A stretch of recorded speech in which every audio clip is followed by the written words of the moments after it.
ভুল মানুষের ভিড়ে হারিয়ে যাওয়ার চেয়ে নিজের মতো একা থাকা অনেক বেশি শান্তির। হ্যালো গাইজ, আমি সুপর্ণা তোমাদের সাথে একটা নতুন ভিডিও নিয়ে চলে এসেছি।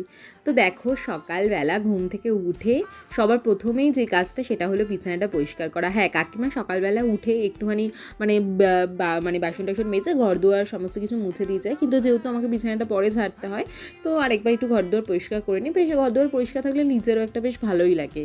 তো যাই হোক, একটু কিছু জামা কাপড় অগোছালো ছিল, তো ওগুলোও এখন টুকটাক করে গুছিয়ে নিচ্ছি। তো রান্না বান্নাটা আমি চেষ্টা করি যে যতটা সহজ পদ্ধতিতে, যতটা সিম্পল ওয়েতে করা যায়, কারণ আমাদের তো আরও অনেক কাজ থাকে। তো সবসময় ওই সারাদিন ধরে রান্না করাটা সত্যি কথা বলতে আমার একদমই ভালো লাগে না।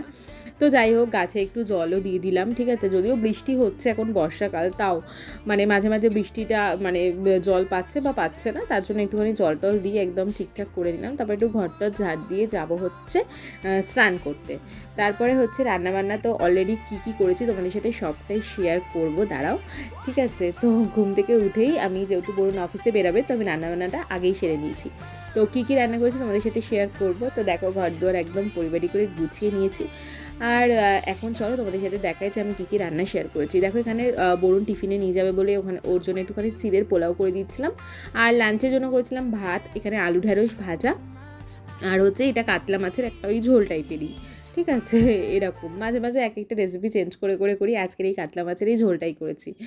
তো যাই হোক, তারপরে ফ্রেশ ট্রেশ দিয়ে মানে ফ্রেশ ট্রেশ করে এসে এখন একটু পুজো টুজো দেবো, ঠিক আছে। মোটামুটি সকালের দিকেই ব্যস্ততাটা থাকে, তারপরে আস্তে আস্তে হালকা হয়ে যায়।